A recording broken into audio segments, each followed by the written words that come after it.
মুগেশ্বরী পটল এভাবে বানালে পটলের আর অন্য কোনো রেসিপি খেতে চাইবেন না। এটা খেতে এতটাই ভালো লাগে। নমস্কার বন্ধুরা, মনীষা রান্নাঘরে সবাইকে স্বাগত। প্রতিদিনের মতো চলে এলাম আবারও একটা রেসিপি নিয়ে। আশা করি আপনাদের ভীষণ ভালো লাগবে। এখানে প্রথমেই 300 গ্রাম পটল নিয়েছি, আর পটলের খোসাগুলো একটু একটু রেখে রেখে আমি কিন্তু ছাড়িয়ে নিয়েছি। তারপর পটলটাকে ধুয়ে নিয়েছি। পটলের দু সাইডে একটু করে এভাবে কাট লাগিয়ে নিচ্ছি। এতে করে কিন্তু পটলটা যখন রান্না হবে পটলের মধ্যে মশলাটা, লবণ, হলুদ খুবই সুন্দরভাবেই ঢুকবে। এটা কিন্তু আমি মাঝারি সাইজের পটল নিয়েছি। যদি বড় সাইজ পটল নেন তাহলে কিন্তু পটলটাকে দু টুকরো করে নিতে পারেন। সমস্ত পটলের মধ্যে কিন্তু আমি এইভাবে কাট লাগিয়ে নিয়েছি। এবারে পটলের মধ্যে লবণ হলুদ মাখাবো। তার জন্য একটা পাত্রের মধ্যে আমি পটলটা নিয়ে নিলাম। এবার এখানে দিয়ে দিচ্ছি লবণ আর হলুদের গুঁড়ো দিয়ে দিচ্ছি।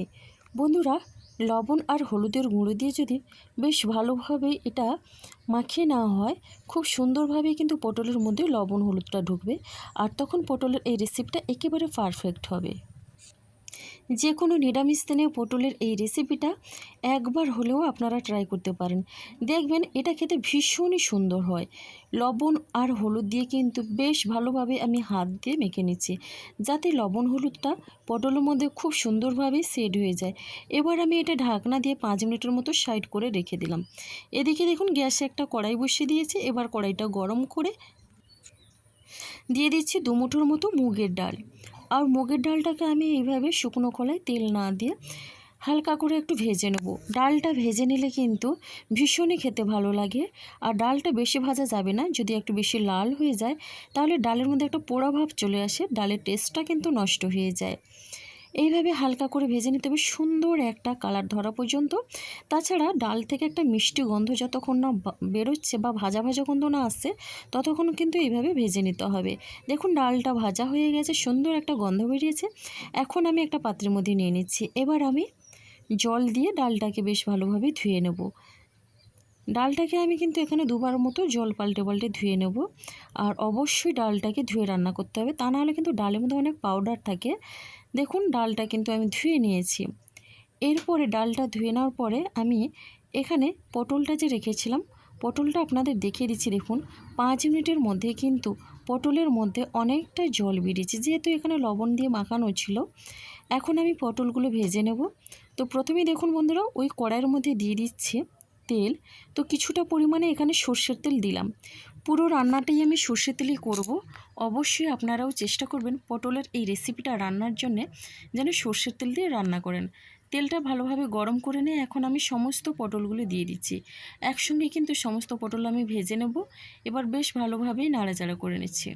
পটলটাকে যদি একটু লাল লাল করে ভাজা হয় তাহলে পটলের এই রেসিপিটা খেতে ভীষণই ভালো লাগে। পটলটাকে এইভাবে তেলের সঙ্গে একটু নাড়াচাড়া করে নিলাম। এরপরে আমি এখানে ঢাকনা দিয়ে রান্না হতে দেবো মিনিট 4 মতো। 4 মিনিট পরে ঢাকনা খুলে একটু নাড়াচাড়া করে নিচ্ছি। দেখেছেন পটলের গায়ে কিন্তু সুন্দর একটা কালার ধরেছে।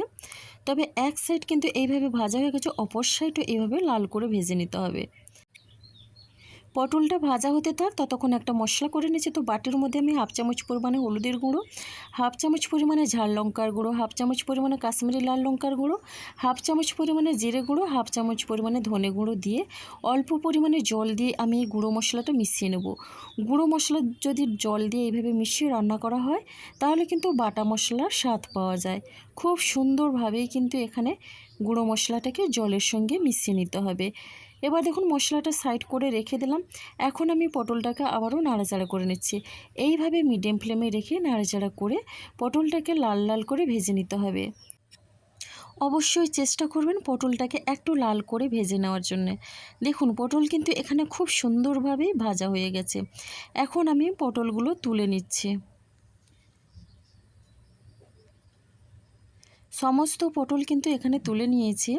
এবার ওই পটল ভাজার তেলে অল্প পরিমাণে আমি দিয়ে দিচ্ছি সর্ষের তেল। দেখুন এই রান্নাতে কিন্তু অবশ্যই সর্ষে তেল দিয়ে রান্না করলে দারুণ হয় খেতে। অল্প পরিমাণে তেল দিয়ে এখানে দিয়ে দিচ্ছি ফোড়নে গোটা গরম মশলা, তো একটা দারচিনি, দুটো এলাচ আর দুটো লবঙ্গ। এবার দিয়ে দিলাম একটা তেজপাতা, দিয়ে দিচ্ছি দুটো শুকনো লঙ্কা, হাফ চামচ পরিমাণে দিয়ে দিলাম গোটা সাদা জিরে। এখন একটু নাড়াচাড়া করে ফোড়নটাকে ভেজে নেব। ততক্ষণেই কিন্তু ফোড়নটা এইভাবে নাড়াচাড়া করতে হবে যতক্ষণ না ফোড়ন থেকে একটা ভাজা ভাজা মিষ্টি গন্ধ না আসে। দেখুন এখন আমি খুব সুন্দরভাবে এখানে ফোড়নটাকে ভেজে নিয়েছি।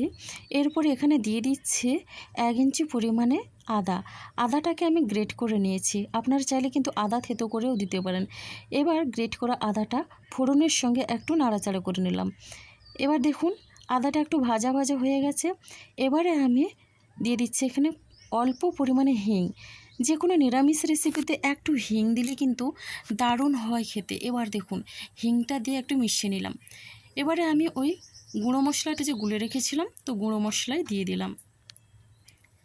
এখন আমি মশলাটা দিয়ে মশলা ধোয়া জলটাও দিয়ে দিচ্ছি।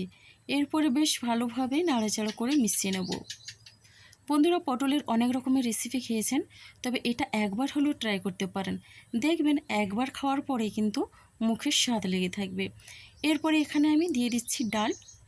তো ধুয়ে রাখা ডালটা দিয়ে দিলাম, আর ডালটা দিয়ে মশলার সঙ্গে বেশ ভালোভাবেই নাড়াচাড়া করে কষিয়ে নেব। তাহলে ডালটা সেদ্ধ হতে বেশি সময় লাগে না, অল্প সময়ের মধ্যে কিন্তু ডালটা সেদ্ধ হয়ে যায়।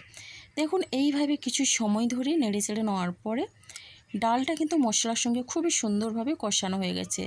মশলা থেকে কিন্তু তেল ছেড়ে দিয়েছে। এবারে আমি এখানে দিয়ে দিচ্ছি 1 কাপের মতো জল। এবার জলটা দিয়ে বেশ ভালোভাবে মিশিয়ে নেব। এই 1 কাপ জল দিয়ে কিন্তু প্রথমেই ডালটাকে একটু সেদ্ধ করে নিতে হবে। এবারে দেখুন এখানে আমি ঢাকনা দিয়ে 5 মিনিটের মতো রান্না হতে দেব। 5 মিনিট পরে দেখুন ডালটা এখানে খুব সুন্দরভাবে সেদ্ধ হয়ে গেছে। তো দেখেই বুঝতে পারছেন ডালটা খুব সুন্দরভাবে সেদ্ধ হয়ে গেছে। আর এই রকম সেদ্ধ হওয়ার পরে কিন্তু পটলটা দিতে হবে। এখন আমি চেক করে নিলাম ডাল সেদ্ধ হয়ে গেছে। এরপরে আমি দিয়ে দিচ্ছি ভেজে রাখা পটল, আর পটলটা দিয়ে বেশ ভালোভাবে ডালের সঙ্গে মিশিয়ে নিচ্ছি। পটলের এই রেসিপিটা কিন্তু বাচ্চা থেকে বড় সবাই কিন্তু খুব পছন্দ করবে। ভীষণই হেলদি এবং টেস্টি একটা রেসিপি। দেখুন কিছু সময় ধরে নাড়াচাড়া করে নেওয়ার পরে এখানে আমি দিয়ে দিচ্ছি দুধ। তো প্রথমেই দেখুন হাফ বাটি পরিমাণে দুধ দিয়ে আবার দিয়ে দিলাম অল্প পরিমাণে দুধ। আর এখানে কিন্তু কোনো রকমে আমি জলের ব্যবহার করব না। তো আমুলের পাউডার দুধটা একটু আমি এইভাবে মিশিয়ে নিয়ে দিয়ে দিলাম। অল্প অল্প দুধ দিয়ে আমি মিশিয়ে নিলাম।